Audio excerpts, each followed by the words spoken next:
क्या भी transfer posting होती है? अच्छा, ये तो हमारी आपकी आदत एक सी है।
डालो भी निकाल दो, हो गया। पिछली बार का पट्टा आपका इतना वायरल हुआ। अरे बहुत अच्छा आपको साल साल सब लगी। बहुत धन्यवाद, बहुत इसी के साथ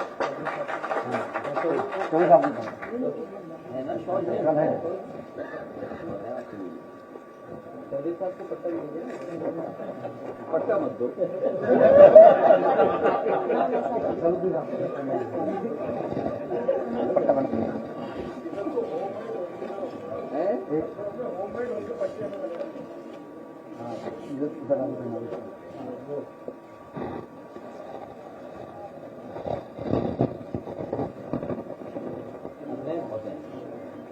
आ जाओ विदाई जी, कांगे मोदी का मैं भी मिल जाएगा। इधर आइए, इधर दे दो, नहीं मांग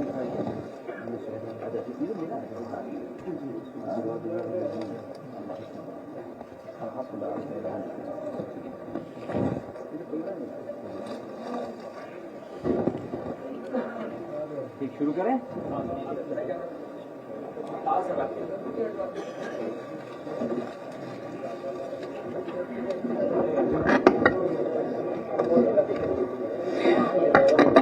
मैं सबसे पहले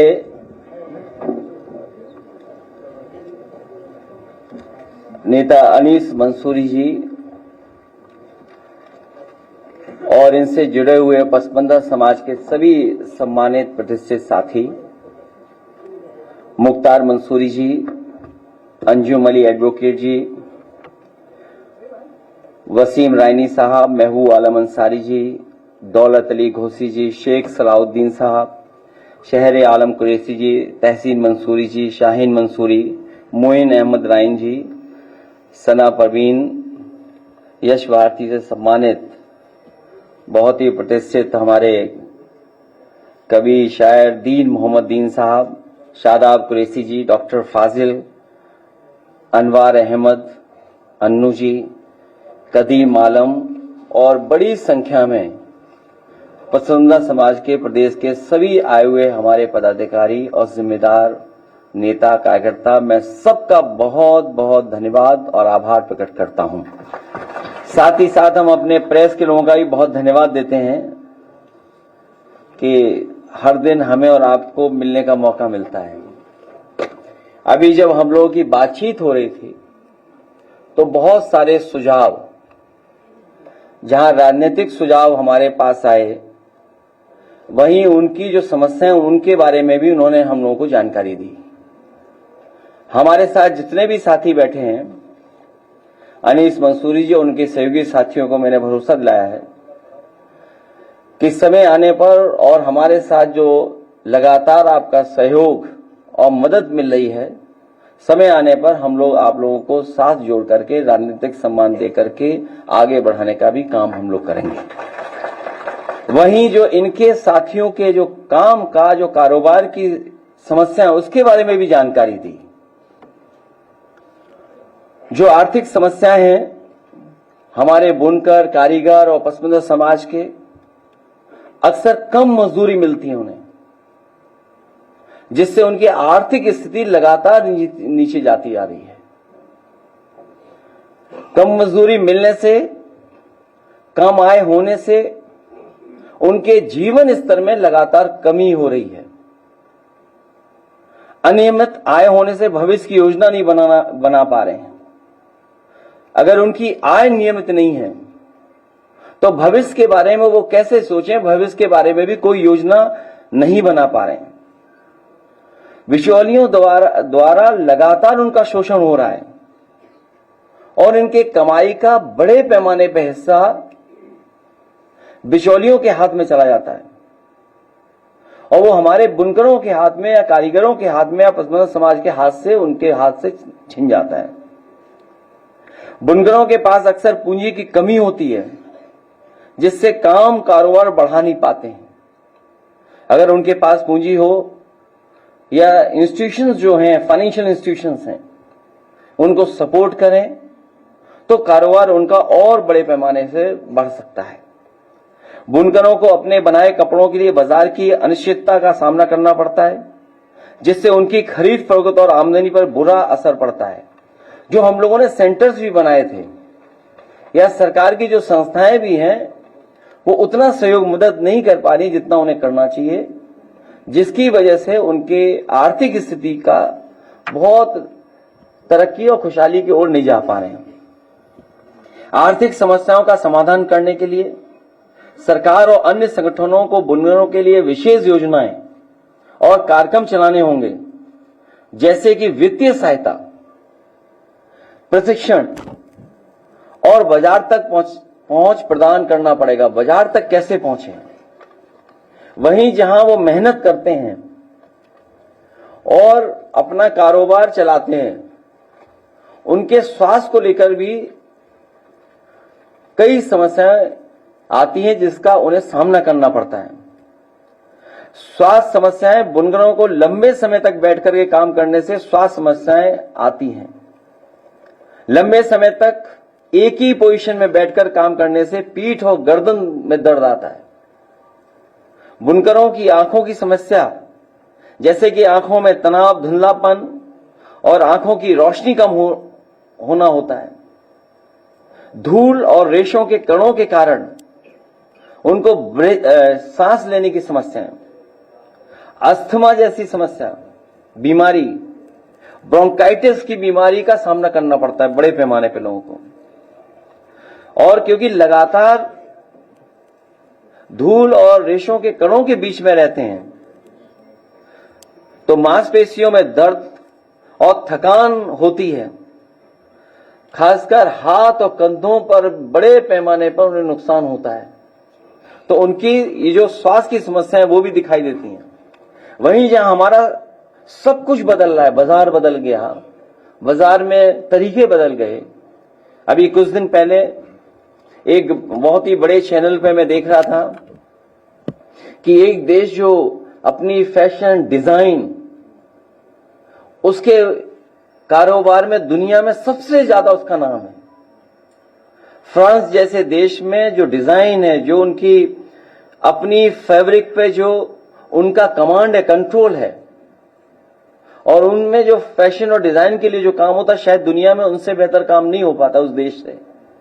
उनके सामने भी संकट है चीन जैसे देश का।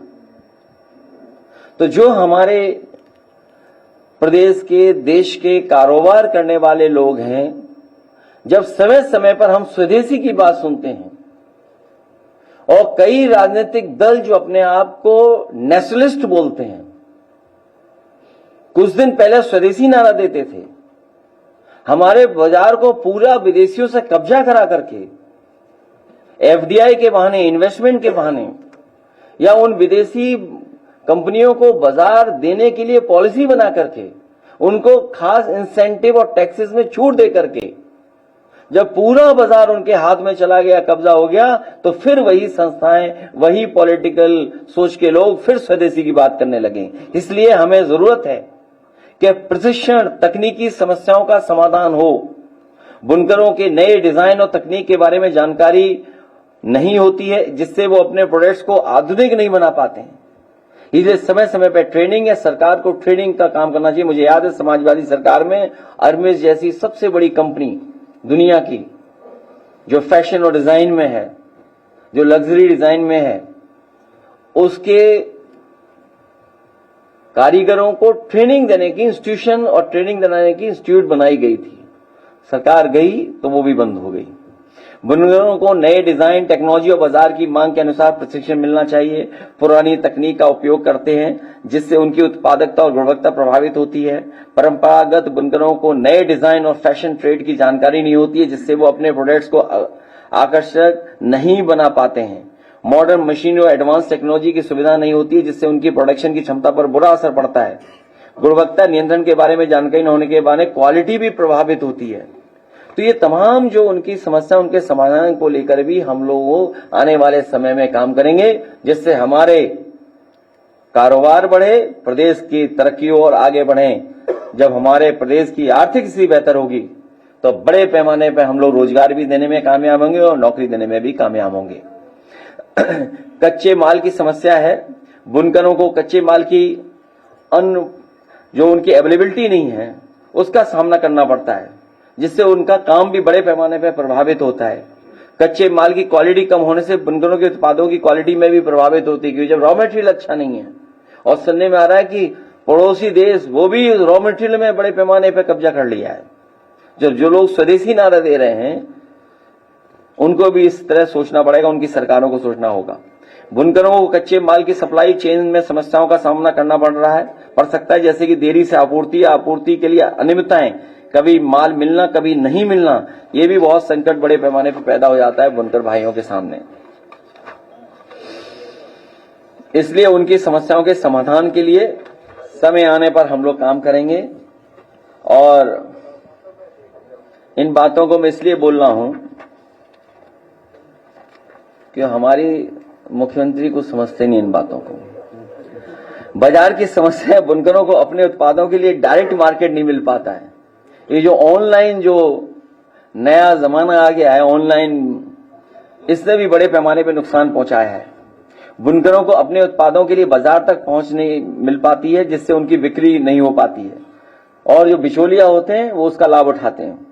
बुनकरों का अक्सर मदरसा वही बिचौलिया शोषण करते हैं, उनकी कमाई का बड़ा हिस्सा छीन लेते हैं, उनकी आय प्रभावित होती है, और बाजार की भी उन्हें समय पर जानकारी नहीं होती, जिसकी वजह से उन्हें जो लाभ मिलना चाहिए वो नहीं मिल पाता है। अभी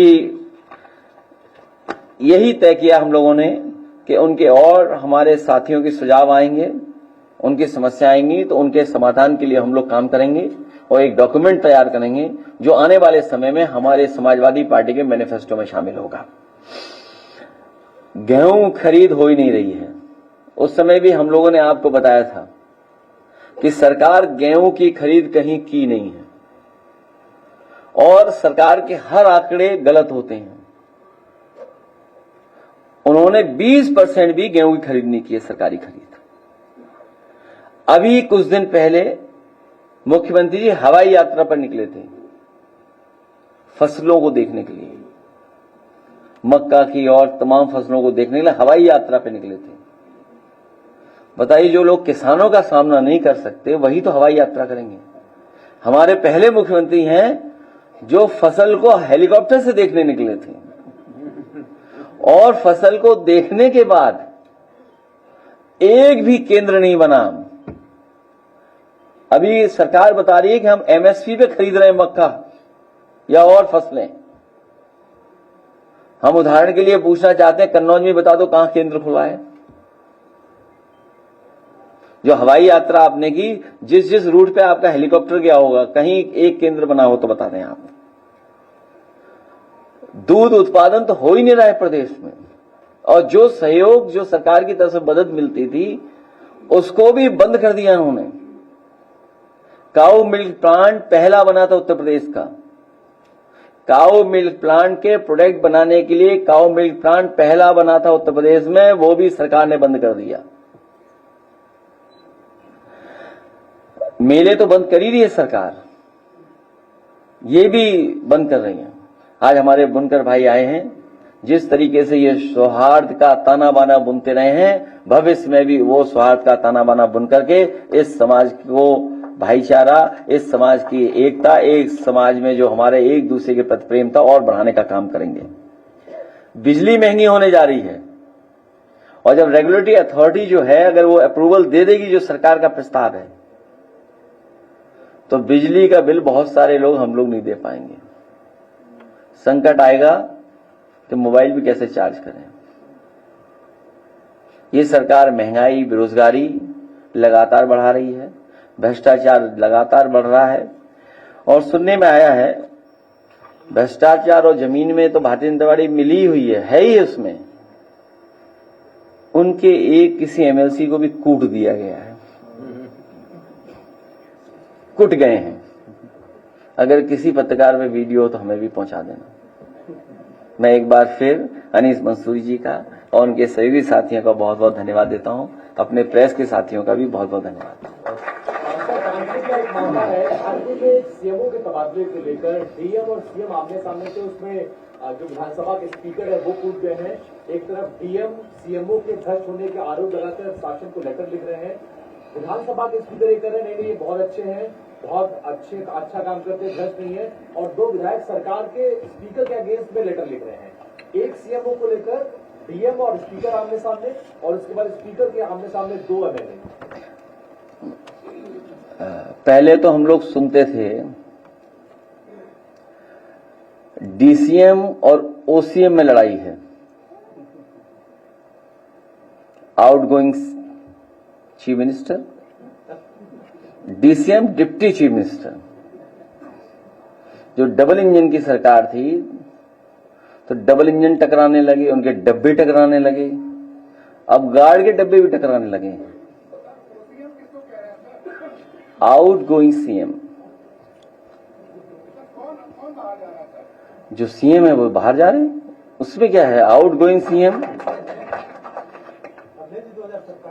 जवाब दिया नहीं, वही जो इंजन टकरा रहे थे, डब्बे टकरा रहे थे, तो अब सब टकराएंगे और उसी का परिणाम देखिए ना। कोई कूटा जा रहा है, कोई पीटा जा रहा है।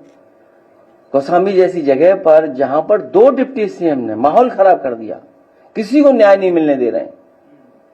ये जो हैं सरकार में बैठे लोग, ये न्याय नहीं देने दे रहे हैं। जिन्होंने संविधान की शपथ ली है वो किसी भी पीड़ित परिवार को न्याय नहीं मिलने देना चाहते हैं। और अभी हमारे पार्टी के प्रदेश के अध्यक्ष श्यामलाल पाल जी उस परिवार से मिलने जाना चाहते थे। पुलिस है इनके पास, पुलिस लगा दी, नहीं जाने देंगे आपको।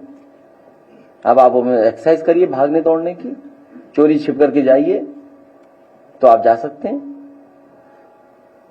स्वास्थ्य मंत्री जी बोलते हैं कि प्रदेश में स्वास्थ्य जो व्यवस्था है वो बहुत बेहतर है, लेकिन वहीं महुआ जिला अस्पताल में जो है एक पेशेंट को जो है कोयले का घोल दिया गया और कहा गया कि यहाँ दवाई नहीं। ये कोई नया ऐसा नहीं हो रहा है। सुल्तानपुर में दर्द या चोट किस पैर में थी, किस हाथ में, और लगा दिया किस हाथ में प्लास्टर। ये कोई नई बात है। अच्छा, जो है भी मान लो जिसका जो काम है वो काम ही नहीं कर रहे हैं। हमारे ओसीएम साहब का काम क्या है, सबसे प्रिय काम क्या रहा, पूजा पाठ। और दूसरे का काम क्या था जो स्वास्थ्य विभाग जिनके पास है। कभी हमारे हाथा वालों से पूछ लेना, तो उनसे क्या उम्मीद करोगे कि इंस्टीट्यूशन चलेंगी। आप सोचिए, रिजल्ट आ गया है, अभी नए बच्चे आएंगे एमबीबीएस के, उनको एडमिशन्स होंगे, नया बैच ऊपर पहुंच गया, मतलब पुराना बैच ऊपर पहुंच गया हुआ, नया बैच आएगा। आपके मेडिकल कॉलेज की स्थिति क्या है, क्या इंफ्रास्ट्रक्चर है।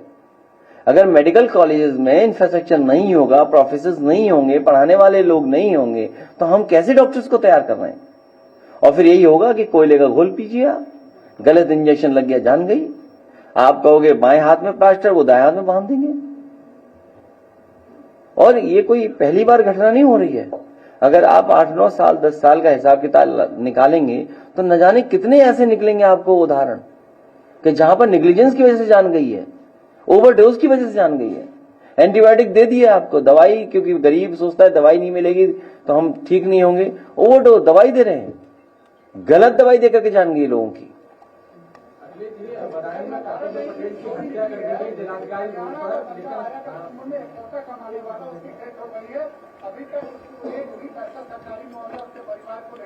आप नाम भिजवा दो, कैश भिजवा देगी सरकार 5 लाख। मुआवजा नहीं मिलेगी, सरकार मुआवजा नहीं देगी, सरकार स्वीकार नहीं करेगी। विधानसभा चुनाव 2027 को लेकर इंडिया गठबंधन को लेकर आपको काफी क्या लेना है, क्योंकि कांग्रेस सांसद जो है इमरान मसूद लगातार अपने बयान में कह रहे हैं कि कांग्रेस को किसी बैसाखी की जरूरत नहीं है, लगातार वो सभा पर तीख करने का। देखिए, हमें किसी के बयान पर, हमें किसी ने पत्रकार साथी के ट्वीट पर या सोशल मीडिया लिखने पर आपसे या और से हमें कोई लेना देना नहीं है। हमारा इंडिया गठबंधन इंटैक्ट है। जिनको जाना है इंडिया गठबंधन से चला जाए बाहर।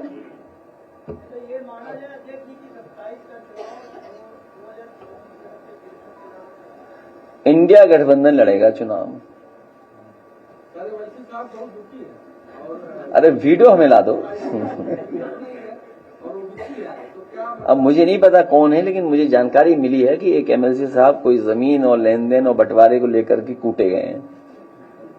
सर, आम का सीजन चल रहा है, मलिहाबाद में समाजवादी पार्टी की सरकार में बनी मंडी अभी तक चालू नहीं हुई। किसान लगातार हमें क्षेत्र में प्रवेश करने जाते, किसान कह रहे हैं इसलिए सवाल पूछिए कि सरकार से तब पहले मंडी कब चालू होगी। ये सरकार मंडी नहीं चलाएगी, ये सरकार आपको ऑर्गेनिक वाइन पिलाएगी, आम की, जामुन की या और ऑर्गेनिक चीजों के प्रोडक्ट्स की। सुना है मैंने, किसी अखबार में केवल हेडलाइन पढ़ी थी, पूरा अंदर से नहीं पढ़ा था मैंने। सुना है कि आम नहीं, सरकार आम पे ध्यान नहीं देगी, अब वाइन पे ध्यान देगी। मंडी में पहले से बहुत जाम रहता है, जाम की समस्या है, मंडी वहां नहीं चली तो जाम की समस्या बहुत ज्यादा हो रही है। वो बहुत ही मॉडर्न आम के लिए मंडी बनी थी, एयर कंडीशन थी, और जाम न लगे उसके लिए वहां पर ट्रक कैसे खड़े होंगे, लोडिंग अनलोडिंग कैसे होगी, जो लोग मंडी में किसान या और लोग आएंगे मजदूर, उनके लिए कहाँ वॉशरूम होना है, कहाँ चाय पियेंगे, कहाँ नाश्ता करेंगे, उन तमाम सुविधाओं के साथ एक मॉडर्न एयर कंडीशन मंडी बनाई गई थी आम के लिए। लेकिन ये सरकार कारोबार, रोजगार, उस पर ध्यान नहीं देती है, क्योंकि कारोबार हमें जोड़ता है, उद्योग हमें जोड़ते हैं, इसलिए उद्योग कारोबार इनके एजेंडे में नहीं है, नौकरी इनके एजेंडे में नहीं है, इनके एजेंडे में महंगाई है, इनके एजेंडे में भ्रष्टाचार है, इनके एजेंडे में अन्याय करना है, लोगों को डराना है, इनके एजेंडे में अगर आपने सच बोल दिया तो पुलिस भेज देंगे आपके पास। देखिए, एक वीडियो वायरल हो रहा है, कल वीडियो वायरल हो रहा है, हरदोई में एक बच्ची ने पिस्टल लगा दिया था एक पेट्रोल पंप कर्मचारी को। बीजेपी अब ये कह रही है कि वो सपा के नेता है, हालांकि उसकी बेटी ने खारिज किया कि 20 साल से पॉलिटिक्स में नहीं है। नहीं, देखिए, आपका बीजेपी के प्रोपेगेंडा का कोई मुकाबला नहीं कर सकता, बीजेपी के घटिया प्रोपेगेंडा का कोई मुकाबला नहीं कर सकता। बीजेपी के पास इतना संसाधन है, किसी को बदनाम करने के लिए आप कल्पना नहीं कर सकते। जिस फोटो से, जिस वीडियो से, जिस किसी और न्यूज से या फर्जी न्यूज बना करके कितना बदनाम कर सकते हैं, कितना पर्सनल उसको डैमेज कर सकते हैं, उसकी तैयारी करते हैं लोग। अभी जब मैं आपसे मिल रहा हूं, हालांकि मुझे नहीं पता था ये साथी ये सवाल पूछेगा, एक बहुत बड़े महानगर से सुबह सुबह मुझे एक बहुत ही प्रतिष्ठित वैश्य समाज के उन्होंने व्हाट्सएप भेजा मुझे और कहा कि ये न्यूज देखिए, इस न्यूज में यह है कि केवल समाजवादी पार्टी मुस्लिम बेटियों को ही कन्यादान या मदद करेगी। तो मैंने कहा ये कहां से न्यूज चल रही है? तो उन्होंने कहा ये ग्रुप हैं। तो बहुत सी बात करने के बाद, उन्हें भरोसा दिलाने के बाद मैंने उनसे ये कहा कि ऐसा करिए, आप जो व्हाट्सएप ग्रुप से ये मैसेज आ रहे हैं उनका मुझे स्क्रीनशॉट भेज दिए, नंबर मत भेजिए। यकीन मानिए मेरे पास 3 स्क्रीनशॉट भेजे उसमें। और जो तीनों स्क्रीनशॉट में जो ग्रुप्स बने हुए व्हाट्सएप में, उसमें बने हुए बीजेपी ऑब्लिक आरएसएस, और उनसे आ रही है वो न्यूज। और मैं तो आपसे कहूंगा, शायद मुझे नहीं उन ग्रुप्स में जुड़ पाऊंगा मैं, आप लोग तो सब जानते ही बात है। और कोई आपके पास बहुत कट्टर बीजेपी का समर्थक हो, उससे अपनी चाय पिला के या बर्गर खिला के या उससे दोस्ती बढ़ा करके एक बार उसके व्हाट्सएप ग्रुप देख लीजिए, आपको पूरी सच्चाई सामने आ जाएगी। सर 2027 का चुनाव में पीडीए का फार्मूला कितना सफल रहेगा और 2 शब्द सर जाति जनगणना पर। पीडीए का ये फार्मूला नहीं है, ये पीडीए गठबंधन इमोशनल गठबंधन है, ये भावनात्मक गठबंधन है। जो पीड़ित है, दुखी है, जो अपमानित है, वो पीडीए में है। और आज मुझे खुशी है कि पीडीए में पसवंदा लोग भी हमारे साथ हैं, पी फॉर पसवंदा समाज, और जाति जनगणना के पक्ष में हम लोग हैं। समाज की सही तस्वीर आए, जनगणना हो, कौन कितना गिनती में है वो आए। और याद कीजिए, हम लोग इसी जगह पर कहते थे और प्रेस में कहते थे, समाजवादियों की सरकार बनेगी तो 3 महीने में जाति जनगणना करा कर दिखा देंगे। तो आज टेक्नोलॉजी है, आज संसाधन है, आज कम समय में चीजें हो सकती हैं, और उसके बाद बहुत सारी पॉलिसीज फ्रेम हो सकती हैं, जिससे हम अपने गरीब और पिछड़े लोगों को, पीडीएस समाज के लोगों को, उनका लाभ दे सकेंगे योजनाओं का। पंचायत चुनाव आ रहे हैं, पंचायत चुनाव की क्या तैयारी है? हमारी पंचायत चुनाव में पूरी तैयारी है, और हमारी पार्टी में हम लोग बैठक कर लेंगे। लेकिन बीजेपी रिसर्च कर रही है, सुनने में आया कोई बहुत बड़ा कंसल्टेंट हायर किया गया है।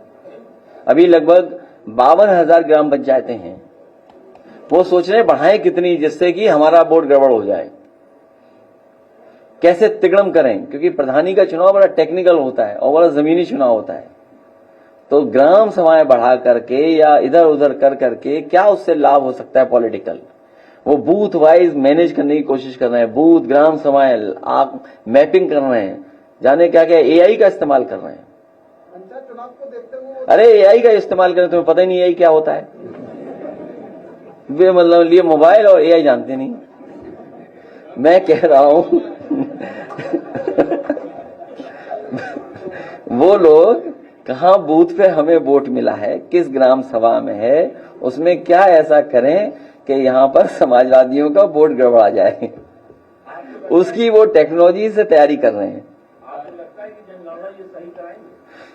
अभी तक तो कोई काम सही किया ही नहीं इन्होंने, तो इससे क्या उम्मीद करोगे आप? जो लोग सीसीटीवी पे पकड़े जा रहे हो, कैमरे में पकड़े जा रहे हो। अब देखिए, निगेटिव बातें मत रखा करो, मैं चंडीगढ़ की बात कर रहा हूं। आप लोग नकारात्मक बातें मत रखिए। बदायूं में कर्तव्य पटेल की जिलाधिकारी रोड पर मुख्यमंत्री के स्वजातीय लोगों ने हत्या कर दी, 3 दिन हो गए, अभी अपराधी दिन दहाड़े हत्या की है। मैं बदायूं में जो अन्याय हुआ है पटेल समाज के नौजवान के साथ, उसको न्याय मिलना चाहिए, और जो दोषी उनके साथ गिरफ्तारी होनी चाहिए। और सरकार में कई जगह हमें देखने को मिल रहा है, जो सरकार से करीब लोग हैं, उनके लिए कानून व्यवस्था कुछ है ही नहीं, वो कानून व्यवस्था नहीं मानते, और उसी का परिणाम ये है कि देखो एमएलसी कूटे गए। सर केजीएम में कल जबरन 4 लोगों की नसबंदी कर दी गई, इसी के ऊपर भी एफआईआर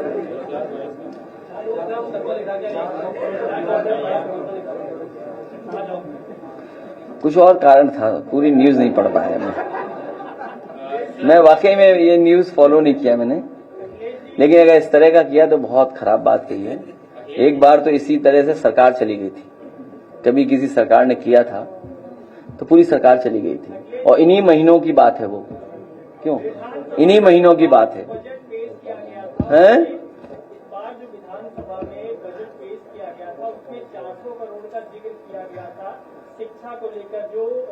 जो हाई स्कूल और इंटर में जो पासिंग वाले जो बच्चे होंगे, उनके लिए तमाम तरह के प्रलोभन उसमें दिए गए थे, उसमें स्कूटी तक का जिक्र था। लेकिन इस संबंध में जब शिक्षा विभाग से संपर्क करने की कोशिश की गई, इस पर बात करने की कोशिश की गई कि आखिर इसके मानक क्या है, किन छात्राओं को स्कूटी दी जाएगी। तो विभाग का यह कहना है कि हमें इस विषय में अभी कोई जानकारी ही तक नहीं है, जबकि सदन में 400 करोड़ रुपए का बजट जो है वो कहा गया था कि इसके लिए किया गया। अभी मैं उस दिन पढ़ रहा था, दुनिया के आंकड़े आए थे कि दुनिया में कितने बच्चों को प्राइमरी एजुकेशन नहीं मिल पा रही है। वो लगभग 7 करोड़ बच्चे हैं, 7 करोड़ से ज्यादा बच्चे हैं। तो अगर दुनिया का आंकड़ा ये कहता है कि 7 करोड़ से ज्यादा बच्चे हैं जिनको प्राइमरी एजुकेशन नहीं मिल पा रही है, तो हमारे देश का आंकड़ा सबसे आगे होगा। और जो हालात उत्तर प्रदेश में हम लोग देख रहे हैं, जितने भी प्राइमरी स्कूल हैं उनमें बच्चे जा ही नहीं रहे पढ़ने, और लगातार संख्या कम हो रही है। और सरकार पिछले 8 साल से यही साजिश कर रही है कि गरीबों के बच्चे प्राइमरी स्कूल में न जाएं, इसीलिए उसका स्टैंडर्ड गिरा रहे हैं। और जो सुविधाएं देने की बात विधानसभा में बजट के माध्यम से कहते हैं, लेकिन जमीन पर नहीं पहुंचाते हैं। ये तो प्राइमरी एजुकेशन हो गया। फिर उसके ऊपर की पढ़ाई देख लो आप, इंटरमीडिएट की आप पता कर लो स्कूलों की हालत क्या है। सब स्कूल प्राइम लैंड पे हैं, प्राइम जगह पर हैं। कुछ अंग्रेजों के जमाने के बने हुए हैं, कुछ बाद में बने हैं। सरकार साजिश कर रही है, जैसे प्राइमरी स्कूल बंद कर दिए उन्हें बेचने की तैयारी है। इसी तरह मैं आपसे कहना चाहता हूं, इंटरमीडिएट स्कूलों की जमीन पर नजर भारतीय जनता पार्टी की है। और जितनी भी संस्थाएं समाजवादी सरकार में बनी थी, IIIT यहां बना था, IIIT नहीं चला रहे सरकार, क्योंकि मुख्यमंत्री जी को लेना देना नहीं पढ़ाई से कुछ। उनसे पूछे IIIT क्या होता है, वो IIIT के बारे में ही नहीं बताएंगे, ना कहेंगे किसी से। IIIT लखनऊ में IIIT समाजवादियों के समय पे बन गई। संस्कृति स्कूल बंद कर दिया। कोई भी सरकारी स्कूल बोला रहा हूं मैं, सैनिक स्कूल नहीं बना पाए, पीपीपी पे बना रहे अपने लोगों को ऑब्लाइज करने के लिए। तो ये जो बोला था स्कूटी देना, हो सकता है स्कूटी में इनके वो बात न बन रही हो, जिस वजह से कूटे गए एमएलसी, इसलिए स्कूटी नहीं आई है। जिस दिन बात बन जाएगी बंटवारे की, उस दिन स्कूटी आ जाएगी।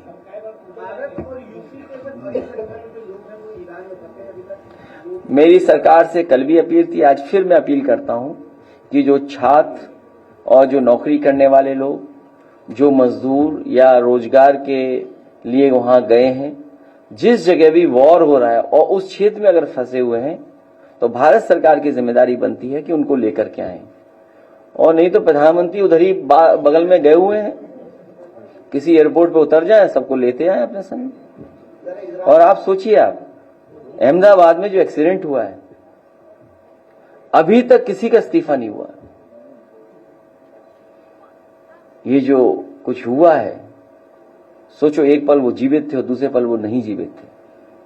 इतने सेकंडों में, कम सेकंडों में जीवन खो दिया लोगों ने।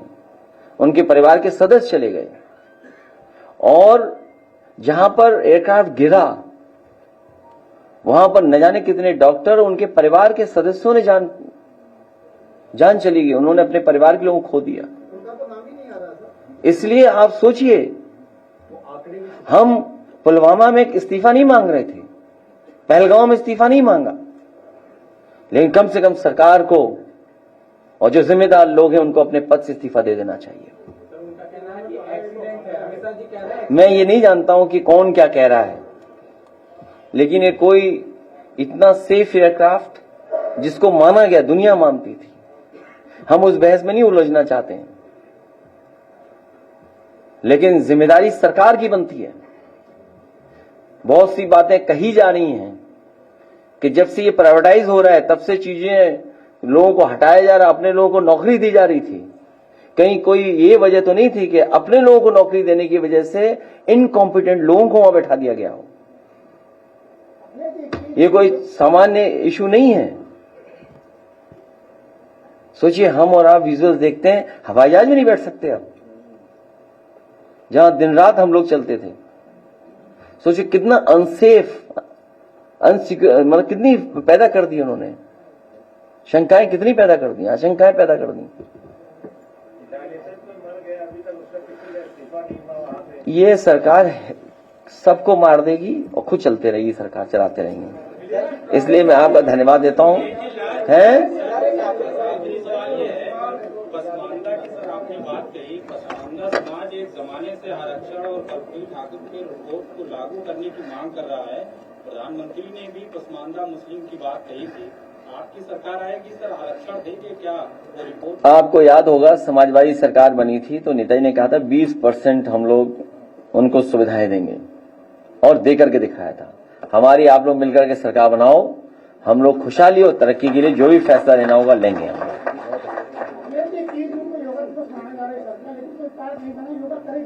क्या मतलब? मेरा आपसे और सरकार से यही निवेदन है, लाइव मत दिखाना योगा किसी का। और अगर कोई योगा करने आए तो आज ही से प्रैक्टिस शुरू कर दे, जिससे कि लाइव कैमरे में कुछ गड़बड़ योग ना हो जाए। है? और देखिए आपको मैं बता दूं, हालांकि ये खुशी की बात है, समाजवादियों को इस बात की खुशी है कि समाजवादियों ने जो ओपन स्पेस दी है या जो पब्लिक प्लेसेस क्रिएट किए हैं, लोहिया पार्क है, जेनेशियस पार्क है आपका, या आपका पुराने लखनऊ में जो ओल्ड इलाका था, हेरिटेज इलाका, जिसको हम लोगों ने अच्छा किया, ये वही जगह है जहां पर बड़े पैमाने पर लोग योग करने आते हैं या एक्सरसाइज करने आते हैं। और ये रिवर फ्रंट, मैं आज फिर कहता हूं आपसे, देश का सबसे अच्छा रिवर फ्रंट है ये देश का। और इतने अच्छे और इतनी क्वालिटी के और इतनी वैरायटी के ट्रीज फ्लावरिंग वाले कहीं नहीं है जहां ब्लूमिंग सीजन देख सकें। आपके रिवर फ्रंट पे था। गुजरात के भी रिवर फ्रंट से अच्छा है, लेकिन पता नहीं अच्छा काम इन्हें अच्छा नहीं लगता है। वहां पर फुब्बारे चोरी हो गए। इस सरकार में फुब्बारा चोर कौन है? आखिर कौन है फुब्बारा चोर इस सरकार में? और जो मोटर बोट सुनने में आया था कि कोई चलेगा स्कूटर, उनको मास्क लगा के, इतनी बदबू है उसके अंदर, क्योंकि ये साफ ही नहीं करना चाहते हैं। और नमामि गंगा, गंगा सफाई के नाम पर कितना पैसा साफ कर लिया, बजट साफ हो गया। काली नदी का जो चित्र दिखाया एक साथी ने, पूरी गंदगी काली नदी की मिल रही गंगा में। आखिर कौन जिम्मेदार है इसके लिए? काली नदी का साफ न होना, उसके लिए जिम्मेदार कौन है? हिंडन नदी का साफ न होना, उसके जिम्मेदार कौन है? यमुना नदी साफ नहीं, उसका जिम्मेदार कौन है? कानपुर में अगर आसपास है तो एक तरफ इंडस्ट्रियलाइजेशन आप चाहते हैं, आप विकसित भारत बनाना चाहते हैं, तो वो आपके पास फ्रेमवर्क क्या है कि आपका इंडस्ट्रियलाइजेशन भी हो जाए और विकसित भारत भी हो जाए? मैं अपने पत्रकार साथियों से कहूंगा, ये बीजेपी वाले बहुत विकसित भारत बोलते हैं, इनसे बताओ विकसित भारत होता क्या है? कम से कम आपको तो डिफाइन करें भाई, आपको तो बताएं कि विकसित भारत की तस्वीर ऐसी होगी।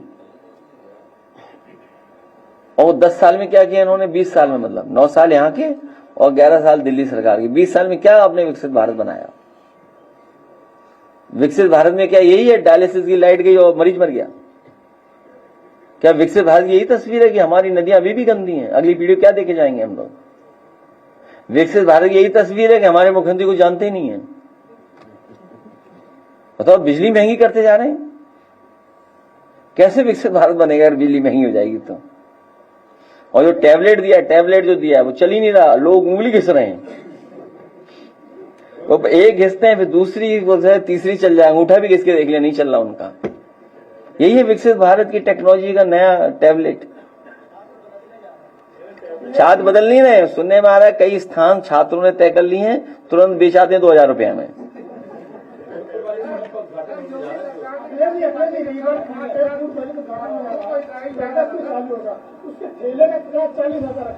क्या चीज?